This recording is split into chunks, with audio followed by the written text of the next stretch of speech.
യുഎഫ Champions ലീഗിൻ്റെ first semi ഫൈനലായിട്ടുള്ള PSG versus Arsenal match. ഇത് ആഴ്സണലിൻ്റെ ഹോം മാച്ചാണ്, എമിറേറ്റ്സ് സ്റ്റേഡിയത്തിലാണ് മാച്ച്. ഈ ഒരു മാച്ച് ഭയങ്കര സ്പെഷ്യലാണ് ആഴ്സണലിനെ സംബന്ധിച്ചിടത്തോളം. കാരണം എന്തെന്ന് വെച്ച് കഴിഞ്ഞാൽ 2009 ശേഷം അവർ ആദ്യമായിട്ടാണ് യുഎഫ ചാമ്പ്യൻസ് ലീഗിൻ്റെ സെമി ഫൈനലിലോട്ട് ക്വാളിഫൈ ആവുന്നത്. അതായത് 16 വർഷങ്ങൾക്ക് ശേഷമാണ് അവർ യുഎഫ ചാമ്പ്യൻസ് ലീഗിൻ്റെ സെമി ഫൈനലിലോട്ട് ക്വാളിഫൈ ആവുന്നത്. അതിൻ്റേതായിട്ടുള്ള സെലിബ്രേഷൻസും എൻജോയ്മെൻറ്റ്സും ഹാപ്പിനെസ്സും എല്ലാം നമുക്ക് ആരാധകരുടെ ആ ഒരു മുഖത്ത് തന്നെ നമുക്ക് കാണാമായിരുന്നു. പക്ഷേ അവരുടെ ആ ഒരു എൻജോയ്മെൻറ്റ്സും സെലിബ്രേഷൻസും ആ ഒരു ഹാപ്പിനെസ്സും എല്ലാം തല്ലി തകർത്തുകൊണ്ട് PSG 1-0 എന്നുള്ളൊരു സ്കോറിന് ആഴ്സണലിനെ പരാജയപ്പെടുത്തി PSG വിജയിച്ചു. ഈ ഒരു മാച്ചിലോട്ട് ജസ്റ്റ് പോവുകയാണെന്നുണ്ടെങ്കിൽ ആദ്യത്തെ 30 മിനിറ്റ് ആഴ്സണലിന് PSG ബോക്സിൽ ബോൾ തൊടാൻ കിട്ടിയിട്ടില്ല. അതായത് ഡോണറൂമക്ക് നല്ലൊരു ചലഞ്ച് ആദ്യത്തെ 30 മിനിറ്റിൽ വന്നിട്ടില്ല എന്നുള്ളതാണ് യാഥാർത്ഥ്യം. PSG ആദ്യത്തെ 30 മിനിറ്റ് ഒരു കംപ്ലീറ്റ് ഒരു അറ്റാക്കിംഗ് മോഡായിരുന്നു.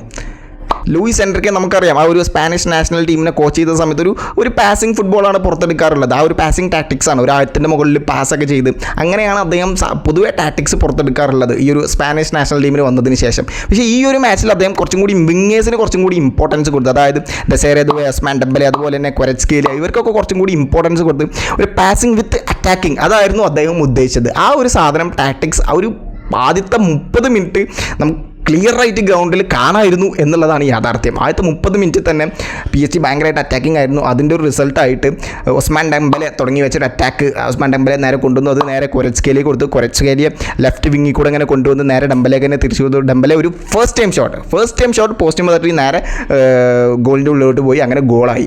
അങ്ങനെ ഫസ്റ്റ് തന്നെ 4ാമത്തെ മിനിറ്റിൽ തന്നെ PSG അവരുടെ ആ ഒരു ബ്രേക്ക് ത്രൂ കൊണ്ടുവരാൻ പറ്റി.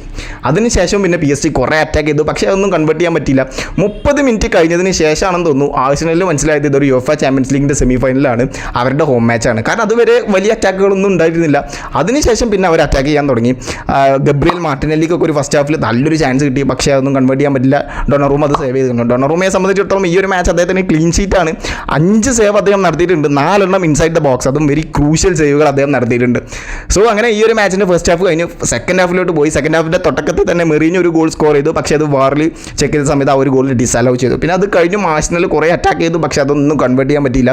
PSG അറ്റാക്ക് ചെയ്തു, അവരും കൺവേർട്ട് ചെയ്തില്ല. പക്ഷേ 90 മിനിറ്റ് കഴിഞ്ഞ സമയത്ത് 1-0 എന്നുള്ള സ്കോറിന് PSG വിജയിച്ചു. ഇനി സെക്കൻഡ് ലെഗ് പാർക്ക് ഡെസ് പ്രിൻസസിലാണ് മാച്ചുള്ളത്. PSG ഹോം മാച്ചാണ്, അവർക്കാണ് കംപ്ലീറ്റ് അഡ്വാൻറ്റേജ്. പക്ഷേ യുഎഫ ചാമ്പ്യൻസ് ലീഗാണ്, UCL ആണ്, എന്ത് വേണേലും സംഭവിക്കാം. നമുക്കറിയാം 2018-19 ആ ഒരു സീസണിൽ PSG വേഴ്സസ് മാഞ്ചസ്റ്റർ യുണൈറ്റഡ്, അത് ഫസ്റ്റ് ഓൾഡ് ട്രാഫോർഡിൽ ഫസ്റ്റ് ലെഗ് നടന്ന സമയത്ത് 2-0 എന്നുള്ള സ്കോറിന് PSG വിജയിച്ചു. പിന്നെ സെക്കൻഡ് ലെഗിൽ 3-1 എന്നുള്ളൊരു സ്കോറിന് പരാജയപ്പെട്ട് യുഎഫ ചാമ്പ്യൻസ് ലീഗിൻ്റെ റൗണ്ട് ഓഫ് 16 നിന്നും PSG പരാജയപ്പെട്ടതൊക്കെ നമുക്ക് ഓർമ്മയുണ്ട്.